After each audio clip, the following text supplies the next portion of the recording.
Hello everyone, स्वागत है आप सभी का आपके अपने यूट्यूब चैनल परीक्षा हॉल्ट 247 में। दोस्तों, हम जेएसएससी सीजीएल को टारगेट कर रहे हैं और जेएसएससी सीजीएल का पेपर 2 हो या फिर पेपर 3, सारे सब्जेक्ट का यहाँ पर बहुत अच्छे शानदार तरीके से हम इसको तैयार कर रहे हैं। आपको क्वालिटी कंटेंट प्रोवाइड कराने के लिए हम दिन रात लगे हुए, दिन रात मेहनत कर रहे हैं। बस आपके सपोर्ट की जरूरत है। अगर आपका सपोर्ट मिल जाए दोस्तों, आपके सपोर्ट से, आपके एक लाइक, कमेंट, शेयर करने से, सब्सक्राइब करने से हमें मोटिवेशन मिलती है, हमें मेहनत करने को और कुछ और अच्छा से अच्छा कंटेंट आपके लिए आपको प्रोवाइड करने का हमें मनोबल मिलता है, हमें मोटिवेशन मिलता है। तो आप अपना कर्तव्य कीजिए, हम अपने कर्तव्य को निभा रहे हैं। आने वाले दिनों में और सारे एग्जाम्स के क्वालिटी कंटेंट आपको प्रोवाइड किए जाएंगे परीक्षा हॉल 247 के द्वारा। तो दोस्तों, आज साहित्य की अन्य विधाएं में जीवनी हम लोग कर रहे हैं। जीवनी का यह पार्ट 4 है। इससे पहले हमने 3 पार्ट में झारखंड के गणमान्य लोगों का बायोग्राफी देखा है। आप जाकर के उसे देखिए और उसके बाद उससे रिलेटेड क्वेश्चंस हम लोग लगाएंगे ही। आप इसके पीडीएफ को डाउनलोड करने के लिए टेलीग्राम चैनल से जरूर जुड़ जाएं।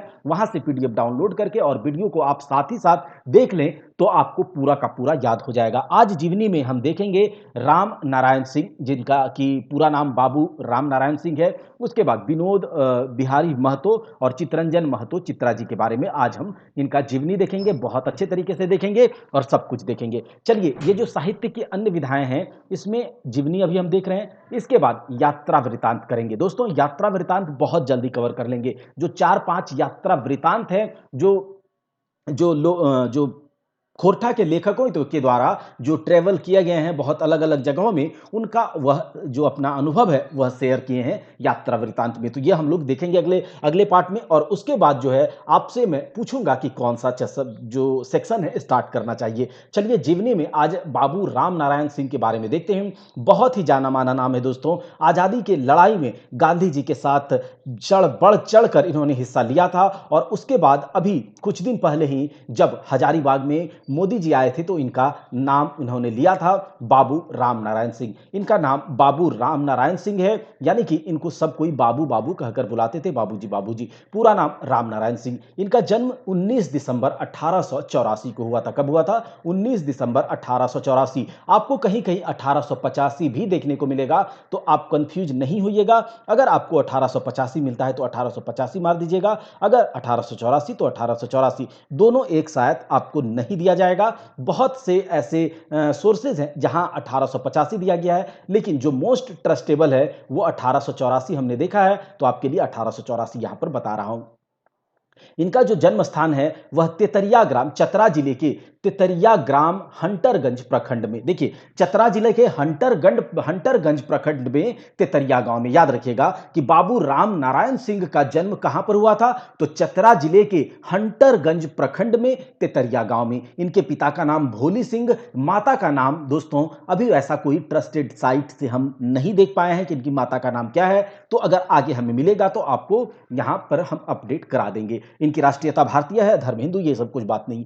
देखिए, राम नारायण सिंह को अक्सर बाबू राम नारायण सिंह के रूप में जाना जाता है। राम नारायण सिंह को अक्सर बाबू राम नारायण सिंह के रूप में जाना जाता है। वह एक प्रसिद्ध सामाजिक कार्यकर्ता, स्वतंत्रता सेनानी और हजारीबाग के राजनेता थे। बहुत इंपॉर्टेंट है दोस्तों, क्वेश्चन आपको यहां से जरूर देखने को मिलेगा। इंपॉर्टेंट है राम नारायण सिंह। आंदोलन, आजादी के आंदोलन में, आजादी के संघर्ष में बढ़ चढ़ के हिस्सा लेने वाले राम नारायण सिंह। राम नारायण जी खादी का प्रचार किया करते थे, यानी कि स्वदेशी कपड़े का। जब असहयोग आंदोलन हुआ था, भारत छोड़ो आंदोलन था, तो इन सब आंदोलनों में राम नारायण बाबू जो हैं बहुत बढ़ चढ़कर हिस्सा लिए थे और देश की आजादी के लिए अपना सर्वस्व न्यौछावर करने वाले थे राम नारायण सिंह। राम नारायण जी खादी का प्रचार करते थे और सामाजिक सुधार आंदोलनों के लिए ओपन मांझी, बंगला मांझी जैसे संथाल नेताओं के साथ भी इन्होंने काम किया था। आजादी मतलब सामाजिक सुधार आंदोलन के लिए, याद रखिएगा, ओपन मांझी, बंगला मांझी जैसे संथाल नेताओं के साथ इन्होंने काम किया था। यह जो राम नारायण सिंह कृष्ण बल्लभ सहाय को राम नारायण सिंह और कृष्ण बल्लभ सहाय को 1920 से 1921 के दौरान 1920 से 1921 के दौरान ब्रिटिश सरकार द्वारा 1 महीने के लिए जेल में रखा गया था। बहुत इंपॉर्टेंट है, याद रखिएगा कि राम नारायण सिंह को, यानी कि बाबू राम नारायण को, राम नारायण बाबू को जो कह ले, उनको कब से कब तक ब्रिटिश सरकार के द्वारा जेल में रखा गया था? तो 1920 से 21 के दौरान ब्रिटिश सरकार द्वारा 1 महीने के लिए जेल में रखा गया था। किनके साथ? बाबू कृष्ण बल्लभ सहाय के साथ। इनका जन्म वही बात हो गया, चतरा जिले के हंटरगंज प्रखंड के अंतर्गत तितरिया गांव में 19 दिसंबर 1884 को हुआ था। इनके पिता का नाम भोली सिंह था। इनके पिता का नाम भोली सिंह था। उनका वास्तविक नाम राम नारायण सिंह था, राम नारायण बाबू का। उन्हें छोटा नागपुर केसरी, राम नारायण सिंह को छोटा नागपुर केसरी, छोटा नागपुर का शेर के रूप में भी जाना जाता था। उनके भाई का नाम सुखलाल सिंह था। याद रखिएगा, राम नारायण सिंह के भाई का नाम सुखलाल सिंह था, पिताजी का नाम भोली सिंह था। राम नारायण सिंह को नागपुर केसरी, छोटा नागपुर केसरी, छोटा नागपुर का शेर भी कहा जाता था। इनकी अगर शिक्षा की बात करें तो बाबू राम नारायण सिंह की प्रारंभिक शिक्षा तेतरिया के ही विद्यालय में हुई थी, यानी कि तेतरिया गांव जहां पर इनका जन्म हुआ था, चतरा जिले के तेतरिया गांव में, हंटरगंज प्रखंड के अंदर तेतरिया गांव में ही इनका प्रारंभिक शिक्षा हुआ था। और इसके बाद वे आगे की शिक्षा के लिए हजारीबाग के मिडिल वर्नाक्यूलर स्कूल से इन्होंने पूरी की थी। याद रखिएगा कि जब इन्होंने, इनकी जो प्रारंभिक शिक्षा है वह प्रारंभिक शिक्षा तेतरिया से हुई और आगे की शिक्षा के लिए इन्होंने हजारीबाग का मिडिल वर्नाकुलर स्कूल से पूरा किया था। स्नातक की पढ़ाई यानी कि ग्रेजुएशन की पढ़ाई इन्होंने सेंट जेवियर कॉलेज कोलकाता से पूरी की थी और कानून की डिग्री भी वहीं से प्राप्त की थी। यानी कि बाबू राम नारायण सिंह एक वकील भी थे पेशे से। ठीक है दोस्तों, यह एक पेशे से वकील भी थे और इन्होंने ग्रेजुएशन की पढ़ाई जो है, स्नातक की पढ़ाई सेंट जेवियर कॉलेज कोलकाता से पूरी की और कानून की डिग्री भी वहीं से प्राप्त किया था। अगर इनके कंट्रीब्यूशन की बात करें आज़ादी की लड़ाई में तो 1920 ईस्वी में आपको याद होगा कि महात्मा गांधी ने एक अहिंसात्मक असहयोग आंदोलन का बिगुल फूंका था कि सरकार, अंग्रेजी सरकार को पूरी तरह से असहयोग, कुछ सहयोग नहीं करना है। किस प्रकार से? तो यह हिस्ट्री का चैप्टर है, लेकिन 1920 में महात्मा गांधी ने एक असहयोग आंदोलन का आह्वान किया था जिसमें विशेष रूप से वकीलों और विद्यार्थियों से सक्रिय सहयोग की अपील की गई थी। राष्ट्रपिता महात्मा गांधी के कहने पर उन्होंने वकालत छोड़कर देश की सेवा का व्रत लिया था। देखिए दोस्तों, इन्होंने सेंट जेवियर कॉलेज कोलकाता से कानून की डिग्री प्राप्त करी थी और जब 1920 ईस्वी की बात है, असहयोग आंदोलन में जब गांधी जी के द्वारा आह्वान किया जाता है वकीलों और विद्यार्थियों को विशेष रूप से, तो इन्होंने वकालत छोड़ करके देश की सेवा को ही परम धर्म माना। बाबू राम नारायण सिंह और उनके भाई सुखलाल सिंह चतरा के शुरुआती कांग्रेस कार्यकर्ताओं में से एक थे। उन्होंने कृष्ण बल्लभ सहाय और राज बल्लभ सहाय, कोडरमा के बद्री सिंह जैसे युवा कांग्रेस नेताओं के साथ असहयोग आंदोलन में बढ़ चढ़कर भाग लिया। बाबू राम नारायण सिंह और उनके भाई सुखलाल सिंह चतरा के शुरुआती कांग्रेस कार्यकर्ताओं में से एक थे। उन्होंने कृष्ण बल्लभ सहाय, राज बल्लभ सहाय, कोडरमा के बद्री सिंह जैसे युवा कांग्रेस नेताओं के साथ असहयोग आंदोलन में बढ़ चढ़कर हिस्सा लिया था। बाबू राम नारायण सिंह ने खादी का प्रचार किया और सामाजिक सुधार आंदोलन के लिए, यह बात हमने कर लिया है। 1920 से 21 में चतरा जिले से बाबू राम नारायण सिंह ने भारत छोड़ो आंदोलन में भी बढ़ चढ़कर हिस्सा लिया था। दोस्तों आगे देखिए, इस दौरान ब्रिटिश सरकार द्वारा बाबू राम नारायण सिंह पर विशेष नजर रखी जाती थी और बाबू राम नारायण सिंह को छोटा नागपुर केसरी, छोटा नागपुर का शेर भी कहा जाता था। 1921 से 26 में बाबू राम नारायण सिंह ने महात्मा गांधी के बिहार की यात्रा के दौरान राजेंद्र प्रसाद, जयप्रकाश नारायण, अनुग्रह नारायण सिंह जैसे कई राष्ट्रीय नेताओं के साथ कार्य किया था। याद रखिएगा, 1921 से 26 के दौरान बाबू राम नारायण सिंह ने महात्मा गांधी के बिहार यात्रा के दौरान राजेंद्र प्रसाद, जयप्रकाश नारायण, अनुग्रह नारायण सिंह जैसे कई राष्ट्रीय नेताओं के साथ भी कार्य किया। इस दौरान वे हजारीबाग जिला कांग्रेस कमेटी के अध्यक्ष भी बने थे। तो याद रखना है कि जो बाबू राम नारायण सिंह है या फिर बाबू राम नारायण हजारीबाग के जिला कांग्रेस कमेटी के क्या थे? अध्यक्ष थे, उपाध्यक्ष थे? तो अध्यक्ष थे।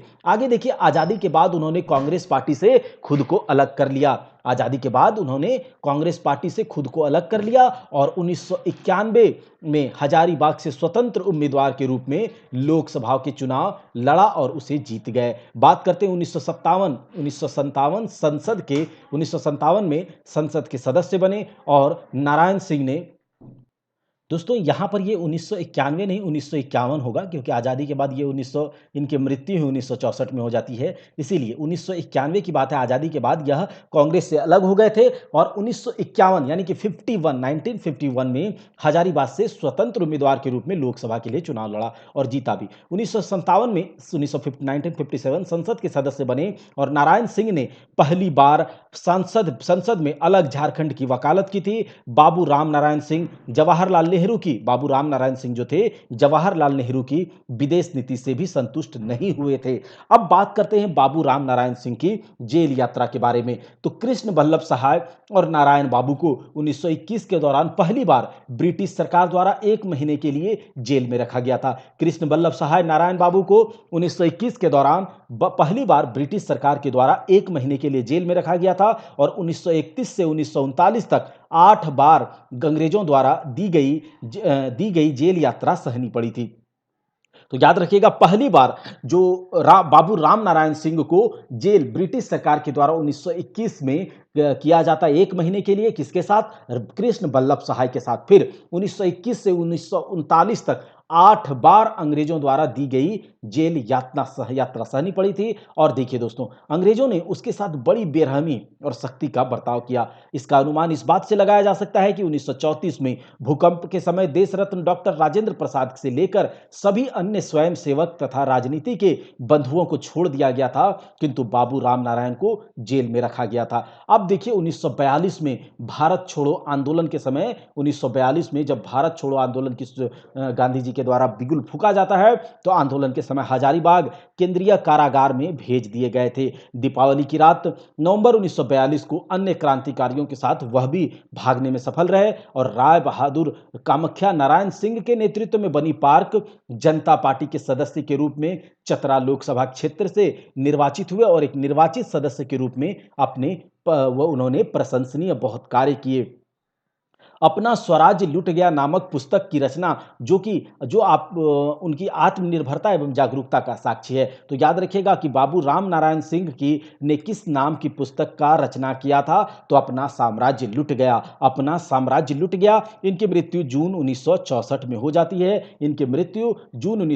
हो जाती है और यह अपना पूरा जिंदगी अपने देश भारत माता के सेवा के लिए सर्वस्व इन्होंने न्यौछावर कर दिया। 1920-21 में जब असहयोग आंदोलन होता है तो गांधी जी के द्वारा आह्वान किया जाता है देश के वकीलों विद्यार्थियों से, तो इन्होंने अपनी वकालत छोड़ दी। 1942 ईस्वी में जब भारत छोड़ो आंदोलन की शुरुआत होती है, तो इसमें भी बाबू राम नारायण सिंह ने बढ़ चढ़कर हिस्सा लिया था। तो यह कुछ आंदोलन है। और उसके बाद जेल के बारे में हम बात करें तो 1920-21 के दरमियान में इनको जेल पहली बार जाना पड़ा था अंग्रेजों के द्वारा और 1 महीना यह कृष्ण बल्लभ सहाय के साथ जेल गए थे। फिर 1931 से 1939 तक 8 सालों में यह 8 बार जेल गए और इनको बहुत ही जेल में टॉर्चर किया गया अंग्रेजों के द्वारा और इन्होंने सहा था। इस बात का पता लगाया जा सकता है इनको किस प्रकार से टॉर्चर दिया जाता था कि इनके साथ के जो अन्य गणमान्य लोग, जो राजनीतिक बंधु थे, उन सबको छोड़ दिया गया था, लेकिन इसे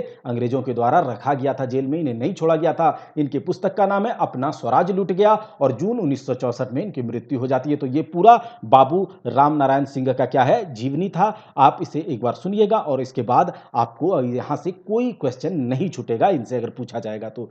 अब आगे हम लोग देखते हैं विनोद बिहारी महतो। दोस्तों यह भी एक बहुत जाना माना नाम है, जाने माने नाम है झारखंड के। और विनोद बिहारी महतो, आप जो अभी आपके झारखंड में, हमारे झारखंड में किसका सरकार है? जेएमएम की सरकार है। तो जेएमएम का जो स्थापना किनके द्वारा किया गया था? विनोद बिहारी महतो। इसीलिए यह बहुत इंपॉर्टेंट हो जाता है। 1972 में जेएमएम का स्थापना जो है विनोद बिहारी महतो के द्वारा ही किया जाता है और उसके बाद शिबू सोरेन को इन्होंने ही उनका मुख्य सचिव बनाया था। तो चलिए हम देखते हैं विनोद बिहारी महतो जी के बारे में। इनका जन्म 23 सितंबर 1923 को बड़वाहा गांव, बालीपुर प्रखंड, धनबाद जिले में हुआ था। इनका जन्म जो है 23 सितंबर 1930 को धनबाद जिले के बालीपुर प्रखंड के बड़वाहा गांव में हुआ था। पिता इनके थे महेंद्र महतो, जो कि पेशे से एक किसान थे। माता मंदाकिनी देवी, और इनका प्रारंभिक शिक्षा बालीपुर गांव में ही, बालीपुर प्रखंड में ही हुआ था। बालीपुर प्रखंड के बड़वाहा गांव में ही हुआ था। अगर इनके मिडिल और हाई स्कूल की बात करें तो मिडिल स्कूल इन्होंने झरिया डीएवी से किया था, और अगर हाई स्कूल की बात करें तो धनबाद का एक हाई इंग्लिश स्कूल था, वहां से इन्होंने किया था। इनकी मृत्यु 18 दिसंबर 1991 को हुई थी। इनकी मृत्यु 18 दिसंबर 1991 को दिल्ली में हुई थी। इनकी उम्र 68 साल की उम्र में इनका देहांत हो गया था। तो यह एक बहुत ही जाने माने पहचाने चेहरे हैं झारखंड में। आपसे इनके बारे में पूछा जाएगा। यह झारखंड के विभूतियों के बारे में हम जीवनी पढ़ रहे हैं, तो अगर आपसे पूछा जाए कि जेएमएम का स्थापना किन्होंने किया था, तो विनोद बिहारी महतो, इसीलिए इंपॉर्टेंट हो जाता है, पूछा जा सकता है। इनकी पत्नी थी फूलमणि देवी। इनके 5 बेटे थे, राजकिशोर महतो, नीलकमल महतो, चंद्रशेखर महतो, प्रदीप सुमेर महतो, अशोक कुमार महतो। इनकी पत्नी का नाम विनोद बिहारी महतो की पत्नी का नाम फूलमणि देवी था। वहीं पर जो इनके बेटे का, इनके 5 बेटे थे, कितने? 5 बेटे थे। राजकिशोर महतो, नीलकमल महतो, चंद्रशेखर महतो, प्रदीप सुमेर महतो, अशोक कुमार महतो। कुल इनके 5 बेटे थे और 2 बेटियां थी, चंद्रवती देवी तथा तारावती देवी, चंद्रवती देवी तथा तारावती देवी। परिवार की आर्थिक समस्याओं के कारण उन्होंने धनबाद न्यायालय, धनबाद कोर्ट में दैनिक श्रम के रूप में, यानी कि डेली लेबर के रूप में लेखन का कार्य शुरू किया। वह एक शिक्षक के रूप में भी काम करते थे। इसके बाद उन्हें धनबाद में क्लर्क की नौकरी मिल जाती है। एक घटना में एक वकील ने उनसे कहा कि आप कितने चतुर बन जाओगे, लेकिन कितने भी चतुर बन जाओ, लेकिन फिर भी आप एक क्लर्क ही बने रहोगे। उस घटना के बाद उन्होंने वकील बनने का फैसला लिया, और फिर वह क्या करते हैं आगे देखिए। इंटर की पढ़ाई उनकी होती है पीके रे मेमोरियल कॉलेज से होती है, ग्रेजुएशन रांची कॉलेज से, और लॉ की डिग्री उन्होंने फिर लिया लॉ कॉलेज पटना से। कहां से? लॉ कॉलेज पटना से। दोस्तों, लॉ कॉलेज पटना से। फिर उन्होंने 1956 ईस्वी में धनबाद में एक वकील का पेशा शुरू किया। दोस्तों, इससे पहले उनको इस बात ने झकझोर दिया था कि धनबाद के एक वकील ने उन्होंने कहा था कि आप कितना ही चतुर बन जाओ, लेकिन रहोगे तो एक क्लर्क ही। तो इन्होंने उस बात से सीख लेकर, या फिर उस बात को पकड़ करके मन में क्या किया कि इन्होंने लॉ की पढ़ाई करी लॉ कॉलेज पटना से, और 1956 में धनबाद में ही वकील का इन्होंने पेशा शुरू किया। उन्होंने Bokaro steel plant, Bharat coking coal limited यानी कि बीसीसीएल, सेंट्रल कोल फील्ड्स, ठीक है, central coal fields limited, Panchayat dam, Maithon dam आदि के का जो अलग अलग लोग विस्थापित हुए थे, आदि के का मतलब इन सब का, बोकारो स्टील प्लांट जब बैठा था, बीसीसीएल बैठा था, central coal fields, Panchayat dam, Maithon dam, तो लोग जो वहां पर रहते थे पहले, वह वहां से क्या हुए थे? पलायन कर गए थे, विस्थापित हो गए थे, वहां से चले गए थे। तो उन लोगों के लिए इन्होंने कई केस, कई मामले लड़े थे। किसके लिए? Bokaro steel plant, BCCL, central coal fields limited, Panchayat dam, Maithon dam के कारण जो लोग विस्थापित हुए थे, उन लोगों के लिए इन्होंने कोर्ट में केस लड़ा था। उन्होंने झरिया से 1952 के चुनाव में भाग लिया, लेकिन जीत नहीं पाए। देखिए दोस्तों,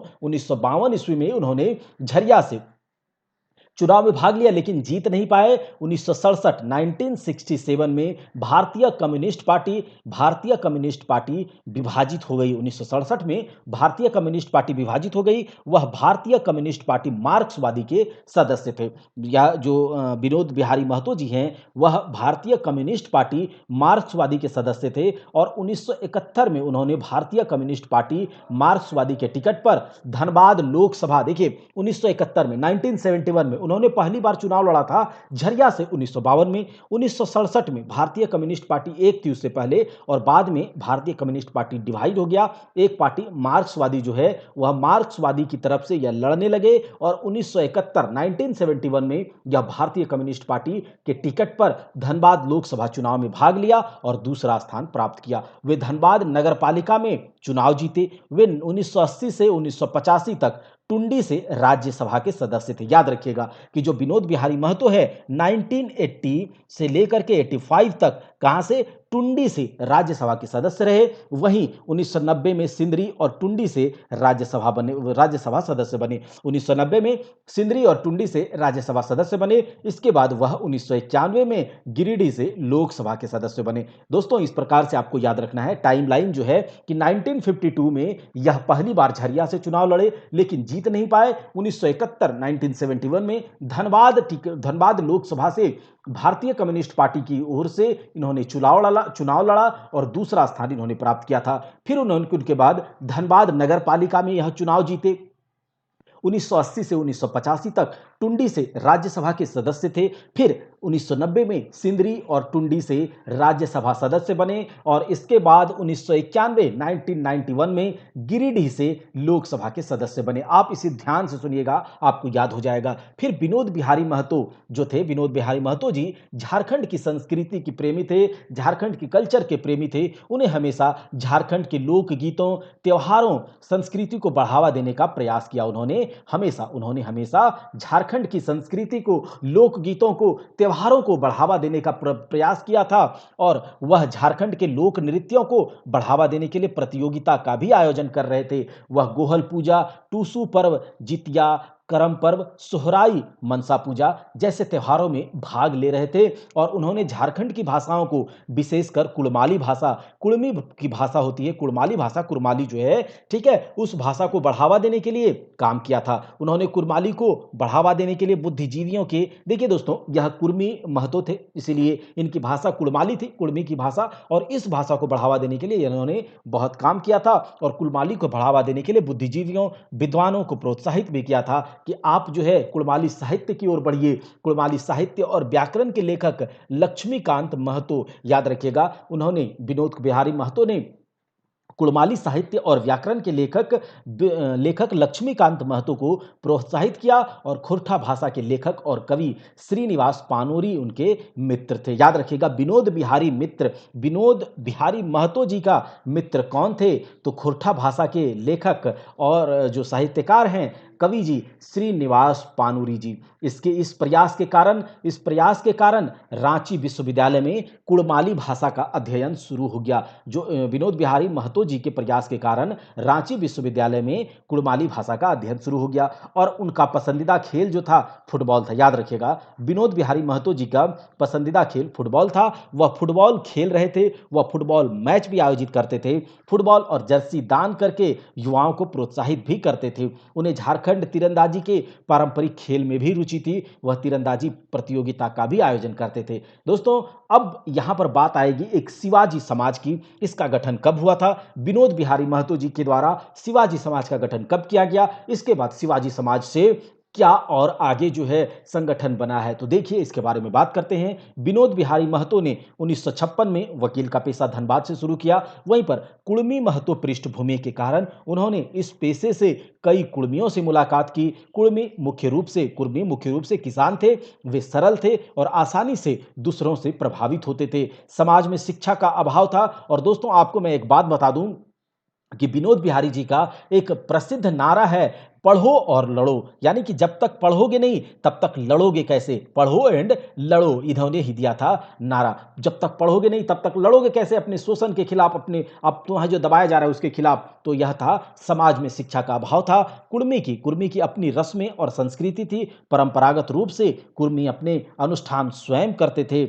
और उन दिनों ब्राह्मण विचारधारा कुड़मी संस्कृति में प्रवेश कर रहा था। याद रखिएगा कि जो ब्राह्मण विचारधारा है वह कुड़मी संस्कृति में प्रवेश कर रहा था। कुछ लोग कुड़मी को जनेऊ देकर क्षत्रिय बनाने की कोशिश कर रहे थे और कुछ कुड़मी को ब्राह्मण से दीक्षा प्राप्त करने का सुझाव दे रहे थे। कुछ कुड़मी को वैश्य के रूप में वर्गीकृत करने के लिए कह रहे थे, तो कई कुड़मी प्रथा शुरू कर रहे थे, जैसे तिलक और दहेज, जो कुड़मी संस्कृति नहीं थे। शराबखोरी बढ़ रही थी। कुड़मियों की समस्या हल करने के लिए विनोद बिहारी महतो ने 1970 में शिवाजी समाज नामक संगठन बनाया था। याद रखिएगा कि शिवाजी समाज नामक संगठन 1970 में विनोद बिहारी महतो जी के द्वारा कुड़मी समाज के लिए बनाया गया था। जो कुड़मी समाज में जो विरक्तियां आ रही थी, जो तो उनके लिए बनाया था। और कुर्मी को धन उधारदाताओं से बचने और सामाजिक बुराई से लड़ने के लिए दहेज प्रथा, कम उम्र में शादी करना, एक बीवी से दूसरी बीवी के साथ शादी का कड़ी विरोध किया था। दोस्तों, इस शिवाजी समाज के द्वारा कुर्मियों को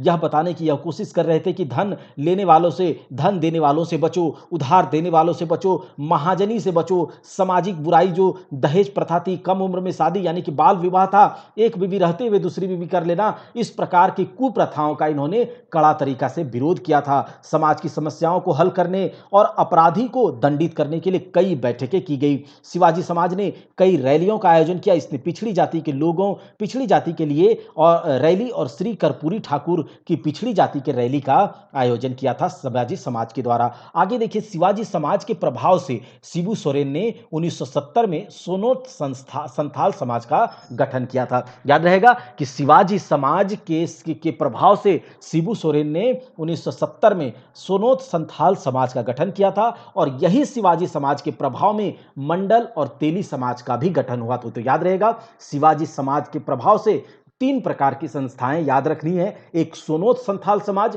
जिसका कि संगठन जो है शिबू सोरेन के द्वारा किया गया था। वहीं पर शिवाजी समाज के प्रभाव से मंडल और तेली समाज का भी गठन हुआ था। समय के बीतते गया और समय के साथ साथ शिवाजी समाज झारखंड आंदोलन की रीढ़ बन गया। समय के साथ साथ शिवाजी समाज जो है वह झारखंड आंदोलन की रीढ़ बन गया। फिर शिवाजी समाज सोनोत संथाल समाज का विलय हुआ और बन गया झारखंड मुक्ति मोर्चा, जेएमएम।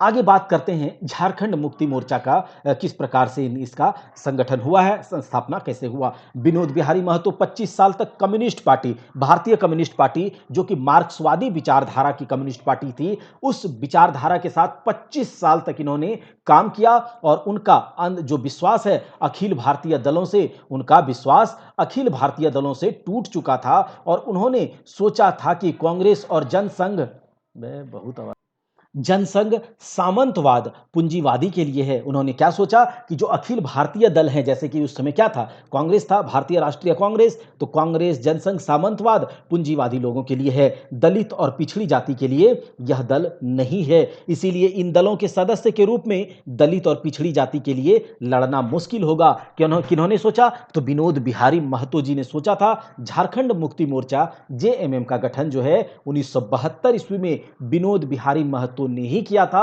और इसके संस्थापक बने। वहीं पर अध्यक्ष विनोद बिहारी महतो और 1973 ईस्वी को सचिव किसे बनाया गया, शिबू सोरेन को बनाया गया। और उसके बाद उन्हीं के बैनर के तले झारखंड अलग राज्य के लिए महाआंदोलन का आगाज हुआ था। तो यही था दोस्तों विनोद बिहारी महतो जी के बारे में हम लोगों ने देखा। अब बात करते हैं चित्तरंजन महतो चित्रा जी के बारे में। आपने छायर कहानी संग्रह पढ़ा है ना, मैंने आपको छायर कहानी संग्रह में 3 कहानियों को पढ़ाया है जो कि पहले के सिलेबस पर आधारित था। लेकिन दोस्तों अभी छायर कहानी संग्रह के 10 कहानियों को पढ़ना है, 7 कहानियां बची हुई हैं, 2 दिन में कवर कर देंगे बहुत अच्छे तरीके से, टेंशन बिल्कुल नहीं लीजिए। उसके बाद देखिए, हम चित्तरंजन महतो चित्रा जी के बारे में अगर पढ़ते हैं तो इनका जन्म 6 जनवरी 1946 को, 6 जनवरी 1946 को रामगढ़ में हुआ था। इनकी माता का नाम धनिया देवी, पिता घनेनाथ महतो, पत्नी सावित्री देवी। इसका स्थानीय निवास इनका जो था लारी बड़की लारी, रामगढ़ जिला। कि जो चित्तरंजन महतो चित्रा जी, देखिए चित्रा जी इनका क्या है, उपनाम है। क्या है, चित्तरंजन महतो चित्रा जी का उपनाम क्या है, चित्रा जी है। चित्रा, इनका जन्म 6 जनवरी 1946 को रामगढ़ जिले में हुआ था। माता धनिया देवी, पिता घनेनाथ महतो, पत्नी सावित्री देवी। और इनके स्थानीय निवास की बात करें तो रामगढ़ जिला का बड़कीलारी। चित्तरंजन महतो चित्रा खोरठा भाषा के गद्य विधा में के बिजोड़ रचनाकार हैं। इनके द्वारा जिंदगी टोह नामक, याद रखिएगा, जिंदगी टोह नामक उपन्यास किनके द्वारा लिखा गया है, तो जिंदगी टोह नामक उपन्यास चित्तरंजन महतो चित्रा जी का के द्वारा खोरठा भाषा का एक बहुत ही बेहतरीन शानदार उपन्यास है। खोरठा के उपन्यासों में सबसे पहला नाम जिंदगी टोह को ही लिया जाता है। आगे देखिए, इनकी प्रमुख रचनाओं के बारे में अगर बात करें तो जिंदगी टोह जो कि एक खोरठा उपन्यास है, छायर कहानी संग्रह है, इसे हम लोगों को पढ़ना है। 3 कहानियों को पढ़ा है, 7 कहानियां बचा हुआ है, तो इन 7 कहानियों को हम देख लेंगे। महराई नाम का इन्होंने एक लोक गाथा की रचना किया था। तो वहीं पर समर के उस पार अगर पूछा जाए कि समर के उस पार किनकी कविता है, तो यह चित्तरंजन महतो चित्रा जी की पहली कविता है। अगर दूसरी कविता की बात करें तो गीता के गीत, जो कि इनका दूसरा कविता है, और 1965 में 1965 में इन्होंने दूसरा कविता लिखा था गीता के गीत। इनका जन्म कब हुआ है, तो 1946 में। कब हुआ है, 1946 में। कहां, रामगढ़ में। माता का नाम धनिया देवी, पिता का नाम घनेनाथ महतो, याद हो गया। उसकी पत्नी का नाम सावित्री देवी, यही सब है। इनका हिंदी उपन्यास जिनका प्रकाशन नहीं हो पाया, ऐसा पूछा जा सकता है कि चित्तरंजन महतो चित्रा जी का एक हिंदी उपन्यास था मां की पुकार, इसका प्रकाशन हो पाया था या नहीं, नहीं हो पाया था। जल तरंग, जीवन की खोज में क्या है, राजेश। तो ये तीनों इनका हिंदी उपन्यास है। मां की पुकार, जल तरंग, जीवन की खोज में राजेश, ये तीनों उपन्यास का प्रकाशन नहीं हो पाया था। हम जी अब कैसे एक उपन्यास है दोस्तों। यहां पर हम लोगों ने जो छायर कहानी संग्रह है, यहां भी हम लोगों ने देखा था हम कैसे जियब एक कहानी है। हम कैसे जियब देखा था ना, याद है। अगर हम चौथे कहानी से हम पढ़ना स्टार्ट कर देंगे, इसके बाद जो है कहानी संग्रह को खत्म कर दे क्या, आप जरूर कमेंट में बताइएगा। इसके बाद कहानी संग्रह को खत्म कर दे, कहानी और नाटक, तब चलेंगे हम लोग व्याकरण की ओर। थोड़ा सा जो कविता बचा है वो कर लेंगे, तो पहले इधर कवर करके तब व्याकरण करेंगे तो अच्छा रहेगा। तो आप जैसा कहिए। इसके बाद कहानी संग्रह और नाटक कवर कर लेंगे। दोस्तों, आप हमारे चैनल के प्लेलिस्ट में झारखंड जीके को जरूर पढ़ें। झारखंड जीके के लिए हम बहुत मेहनत करके बहुत अच्छा कंटेंट, सबसे बेस्ट कंटेंट आपके लिए लेकर के आ रहे हैं। आप उसे पढ़िएगा तो आपको झारखंड जीके का कोई तकलीफ आपको नहीं होगा। झारखंड जीके का हिस्ट्री तो हम लोग उड़ान से कर रहे हैं, उड़ान पब्लिकेशन से, लेकिन जो झारखंड ज्योग्राफी है, झारखंड ज्योग्राफी चूंकि आप रट करके नहीं पढ़ सकते हैं, आपको समझना होगा, इसीलिए बहुत सोर्सेज के द्वारा मैं आपके लिए कंटेंट बना रहा हूं, मेहनत करके बना रहा हूं, आपको समझा रहा हूं, वहां पर पूरे अच्छे तरीके से दिमाग में घुस जाएगा। आप जरूर देखिए उसे। और भी बहुत सारे सब्जेक्ट हैं, सब कुछ यहां पर कराया जाएगा। तो हमारे साथ आप अभी तक नहीं जुड़े हैं तो प्लीज जुड़िए, और हमें सपोर्ट, आपके सपोर्ट से ही हमें मेहनत करने को क्या मिलती है, मनोबल मिलता है, मोटिवेशन मिलता है, एनर्जी मिलता है। तो दोस्तों, मैं आशा करता हूं कि आप सहयोग जरूर करेंगे, सपोर्ट जरूर करेंगे। हम जैवब कैसे उपन्यास है, और साग पत्रिका में इनका एक लेख मेरे सपनों का भारत 1984 में प्रकाशित हुआ था। तो मेरे सपनों का भारत किनका लेख है, तो यह है चित्तरंजन महतो चित्रा जी का। किस पत्रिका में प्रकाशित हुआ था, तो साग पत्रिका में। तो यह दोस्तों हमने 3 जीवनियां को अभी देखा है। इसके बाद और लास्ट पार्ट आएगा जिसमें जितना भी हो सकता है हम लोग सारा कवर कर लेंगे। पार्ट 5 में सारा जीवनी बायोग्राफी खत्म कर लेंगे, जो झारखंड में पूछे जा सकते हैं, झारखंड के गणमान्य विभूतियों के बारे में हम देख लेंगे। और उसके बाद हम लोग यात्रा वृतांत 2 दिन में कवर करके, 2 या 3 दिन में इसको कवर कर लेंगे। साहित्य की अन्य विधाएं एकमात्र चैनल परीक्षा हॉल्ट पर पूरी तरह से कवर हो जाएगा। तो चलिए, जय हिंद, जय भारत। मिलते हैं ऐसे ही किसी अच्छे से